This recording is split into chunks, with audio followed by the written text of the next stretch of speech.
Hello you lovely people, and thank you for joining me. Today we're going to be taking a look at Black Box Simulations Scottish Aviation Bulldog. Now, as you can see, I've got it in the aircraft select menu here. We go into liveries. You'll see that we have a fair number. For the military side, we've got two Royal Air Force liveries, the classic trainer and the black trainer livery, as well as the Hungarian and Swedish Air Forces. And down here we have the Maltese Armed Forces as well. And then we have a number of civilian guises, as well as the original test and development aircraft. Now, before we jump into the cockpit, a bit of history on the Bulldog. Built by Scottish Aviation out of Prestwick Airport. The first batch of aircraft were actually made for the Swedish Air Force. Originally designated the SK61 for Air Force use and the FPL61 for the Swedish Army use, of which 78 were built in total. There are also other customers such as the Malaysian Air Force, Kenyan Air Force, Nigerian, Ghanaian, Royal Jordanian Air Force, Lebanon, Royal Hong Kong Auxiliary Air Force, and Botswana even had some, with a variant that had a light attack ability with underwing hard points. Now for me, the Bulldog will always be the one that got away. Having been a bit too young to manage to wing my way into a chipmunk, and too old to get into the Grob Tutor, the Bulldog was the main elementary trainer for the time when I joined 104 Squadron Air Training Corps Cadets. But trying to get a flight in one of these was like gold dust, as we were at maximum capacity. I think we definitely had 3 flights of around 30 cadets in each flight. So you can imagine Cambridge University Air Squadron, they didn't have that many airframes at that time. I think it was either 4 to 6, something along those lines. And you can imagine 90 cadets trying to scramble their way into getting an air experience flight, of which there was only ever 1 seat available at a weekend at a time. Yeah, was quite an impossible feat. So yeah, like I say, the Bulldog will always be the one that got away from me. Although one of my best mates at the time managed to get in one, and he described how nice the aircraft was, how the power in the aircraft was just right for the airframe. It wasn't overpowered, underpowered, fully aerobatic capable, and yeah, was a joy to fly.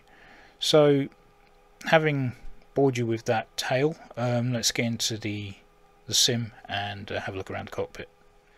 Now, as usual with all my review videos I've done so far on light aircraft, a short hop from Cambridge to Duxford, just to give it a quick shakedown and then bring it into land. So yeah, that's the flight that we're going to be doing. So let's get in the aircraft. Okay, so having a look around, you can see that nicely modelled cockpit, nicely textured, and some body has just appeared out of nowhere. Also looks like it's the Invisible Man. There's no head under that visor, which is a bit creepy. So yeah, looking around, we've got circuit breakers with switches. We've got all of our mixture, prop pitch, throttle obviously, fuel tanks, trims in the center here with battery, booster pump, fuel pump, starter switch. We've got our heating elements here, which are a nice touch. All our navigation equipment and transponders here. Nice set of steam gauges, an old style stopwatch, really, and a Garmin, just in case you want to do a bit of GPS navigation. You have the ability to open the canopy as well, so I'll unlock it there and then pull on the handle and then set it all the way back. So you can see there's a lot of space in the back there. I have seen a 3-seat configuration with a medical kit on the other side. You can see why Scottish Aviation upped their game at the end of the Bulldog's life, to sort of try and extend it by making the bullfinch sticking in a couple of seats in the back there and making the undercarriage retractable. Shame the Air Force didn't find that appealing, considering they went for the Grob Tutor once this was out of service, and now the Prefect that actually has taken the role from the Tutor actually has that retractable undercarriage and is that little bit quicker, which is basically a Tutor on steroids. But hey, procurement, what do I know about it? Anyway, this guy keeps disappearing and reappearing. That's quite annoying. I'm not sure if we are able to, because I've not tried this, I'm not actually sure if we're able to switch seats. Let's have a look. Nope.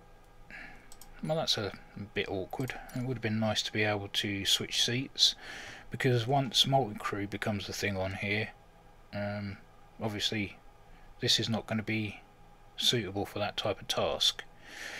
So with that, let's have a look at the externals. So let's have a little walk around. It's nicely modelled. The livery is in a nice glossy finish, so we've got a nice shine to it, just like the real thing. Both of the pilots in there have actually got somebody in that flight suit and helmet on in the right hand seat now. Looks like to be a cadet, as he or she looks considerably smaller than the guy in the left hand seat. But yeah, looks good, as you would expect. Okay, so we're all started up. Have a look around, make sure everything's where it should be. As you can see, we've got the Garmin there. Garmin's on-flight plan is in the GPS, but I won't be flying that. I'll be flying ad hoc. Got G-meter there, we can reset. We can switch between volts and amps on that gauge there. Our flat gauge there, set that to interim.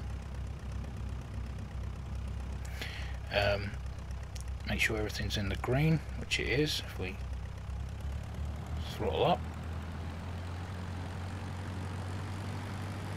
all is good. I've still got the canopy open, so a bit of dynamic sound, so I'm going to close that now.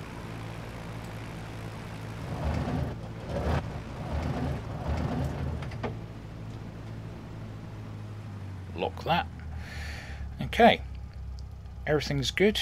Set the prop pitch so that we've got something to pull us forward. Take the parking brake off.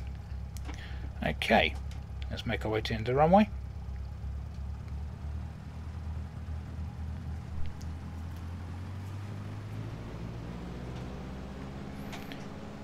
Ground handling is not oversensitive, which is good. You don't want to be flying all over the place.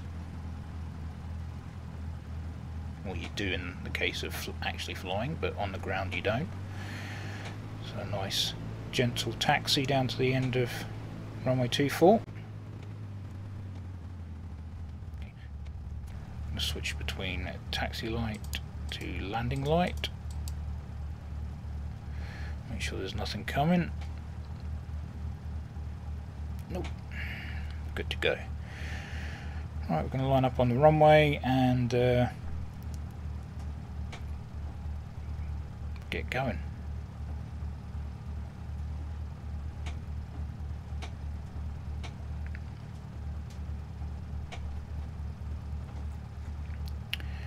Okay. Actually, while we're here, is Just check 109.90. I can't remember if that's Cambridge ILS or not. Maybe not. Okay. Switch that back. Right then. Let's accelerate. Brakes off.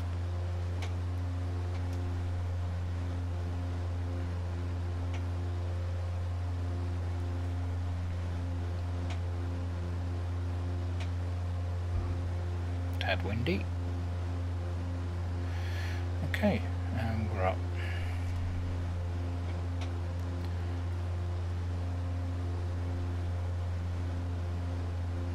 Flaps up.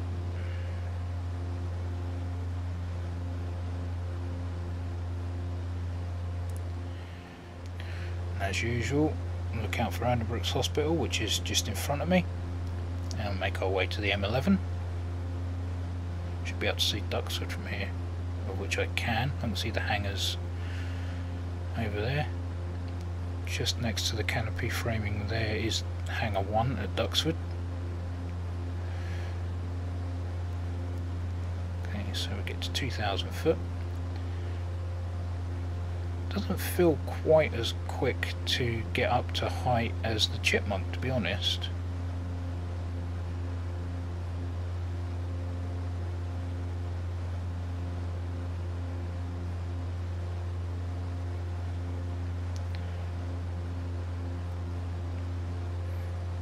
Okay, so we're at 2,000 feet.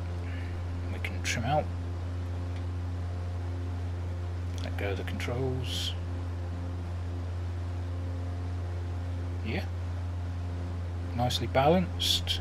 Hasn't got the urge to torque steer or anything like that.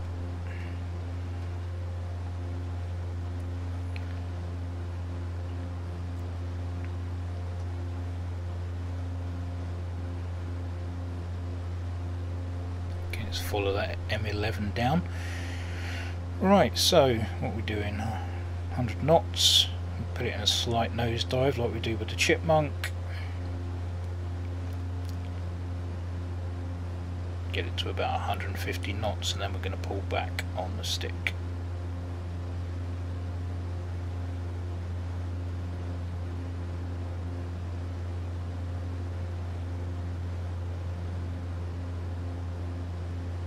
Just let it do its job, pulling up slightly on its own. Slow roll, nothing too aggressive. Okay, there's a stall warning, I was waiting for that.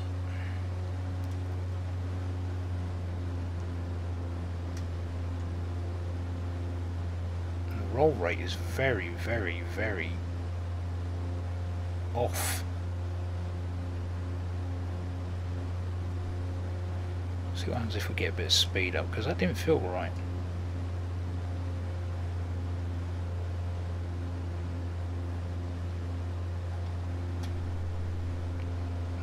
The roll rate is awful in this thing. Wow.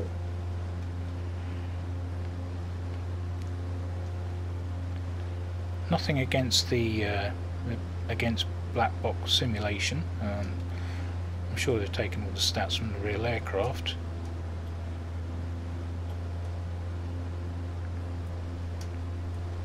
Yeah, the roll rate doesn't seem.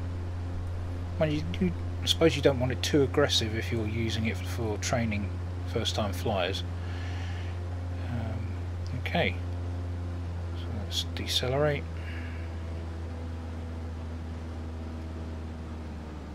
Bring the prop pitch back a bit.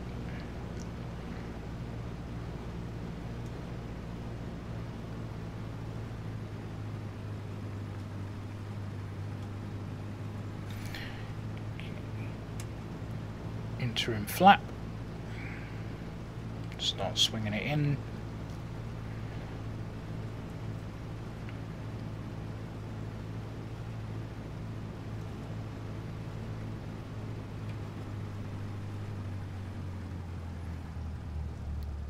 Okay.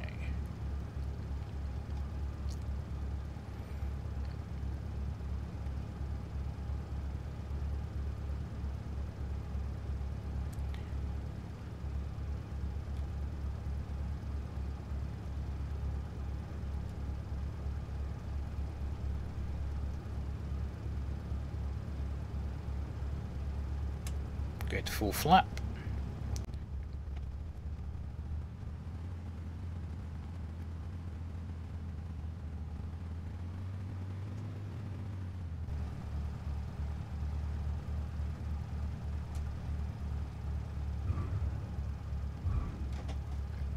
Okay,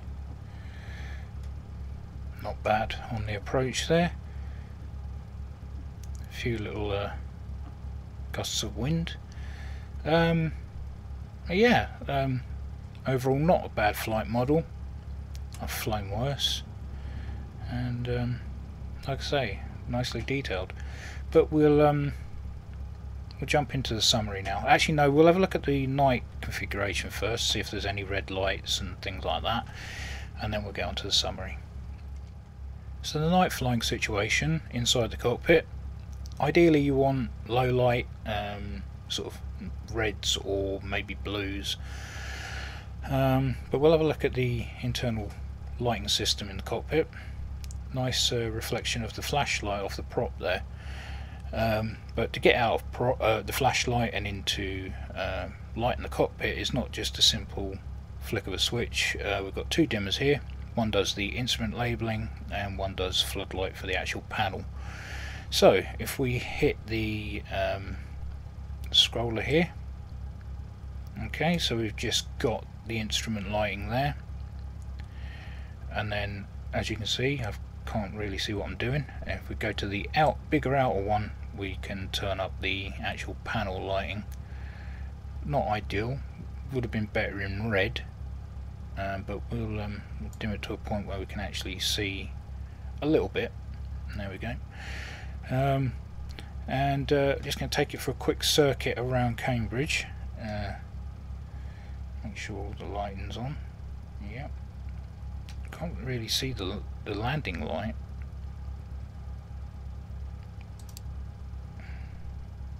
Get the taxi light on, at least we've got some lighting up there. So yeah, let's get toe brakes on, throttle up, brakes off.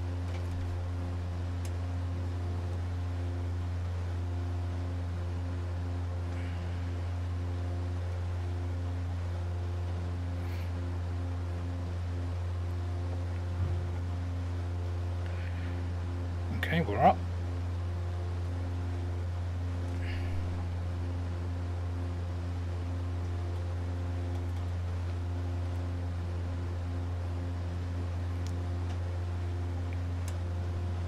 Flaps up. Okay, now I've got 111300 as the ILS for Cambridge, and yeah, as you can see the localizer bar had shifted to the left there, so let's see if we can do an ILS approach in the dark.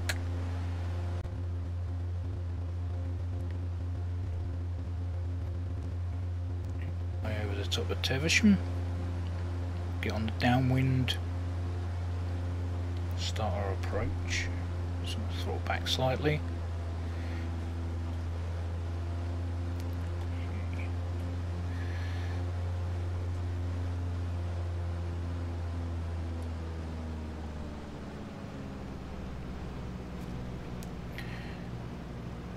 And let's get flaps down to interim. The A14 in front of me.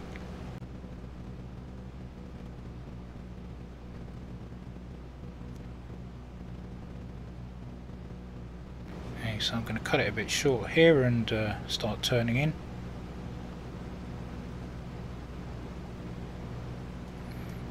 Hopefully we'll get a bit of information on that gauge in a second.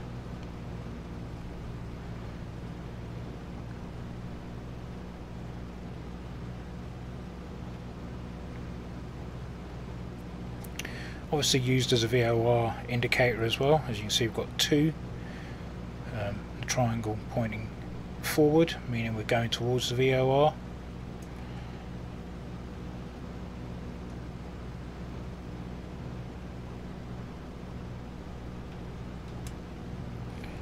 Down to full flap.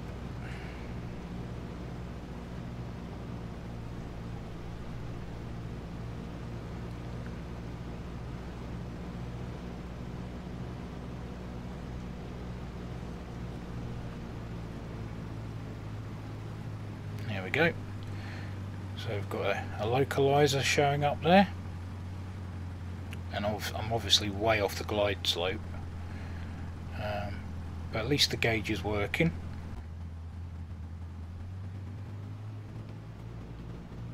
On the glide slope.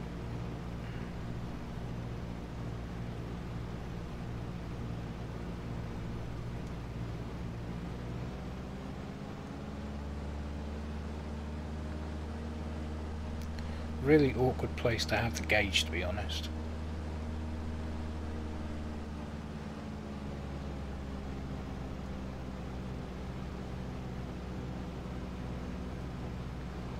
Slightly below.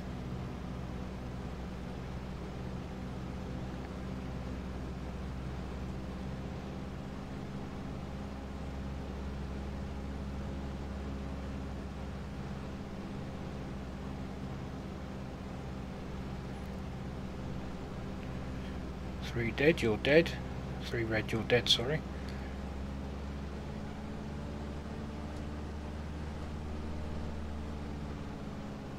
Okay, we're on the glide slope again. Just slightly above. The PAPI is also a good indicator.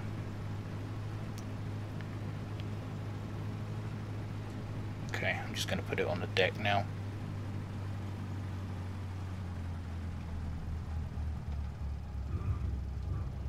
Okay.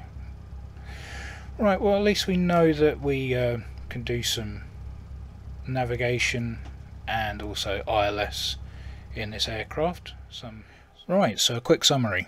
To start off with, I didn't even know that the model existed for Flight Sim.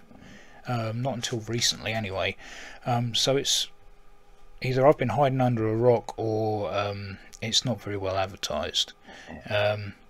As for price, in pounds sterling you can get it between around about £17 at its cheapest, £22 at its most expensive. So that's €19.99 at its cheapest and €24.99 at its most expensive that I can find. All I'll say is shop around and try and get it as cheap as you possibly can. Not anything against black box simulation, but why not get it when it's at its cheapest? I mean, the current economic climate around the world isn't great at the moment, so the cheaper the better. It is worth the money. It's very well modelled. Like I say, the flight model itself is very good. Never actually flown the real aircraft myself. I can't say if it's spot on or if it's way off. Although, like I said earlier, the roll rate seems a bit off. I don't know if that's just the aircraft in general or the way I was flying it, which, let's be honest, is the most likely one, or if it's the actual flight model itself. But other than that, it's a pleasant one to fly around. It's got everything you need. It's got GPS. All the gauges physically do something. There's nothing that's redundant in there. And the other negative thing I will say that's going for it is that if and when Flight Sim go to multi-crew, you will not have the ability to share a cockpit with anybody, as there seems to be only one seat in there. So that could be rectified. Even just flying on your own, sitting in the right hand seat would be nice, just to as a change of sort of scenery, really. But yeah, very nice. Nothing really bad to say about it. Decently priced. So yeah, if you fancy something a little different, something not too up to date like the Tutor, which Iris do, or the Chipmunk, which Just Flight do, then the Bulldog is definitely one to chuck some money at. Definitely a lot of fun. Again, with all these light trainers, they're very nice to fly. All got the same goal in mind, training first time flyers, so not a lot to expect from them really. They do the job, and as long as whoever is making them for the flight sim makes sure that everything inside the cockpit does something, isn't redundant, and the flight model is nice and sturdy, they're not a hard one to sort of push out there. So if you're a fan of the Royal Air Force elementary training flying, then you've got both the Chipmunk Bulldog and of course Iris's Grob Tutor to choose from. All very good, and yeah, pretty much what you'd expect. So if you've stuck around for this long, I know I've been told that I talk too much, but hey, if you don't like it, don't watch my videos, simple as that. If you got this far, thank you for watching and sticking around, and I hope that's piqued your interest, and as usual, take care, and I'll see you in the next one.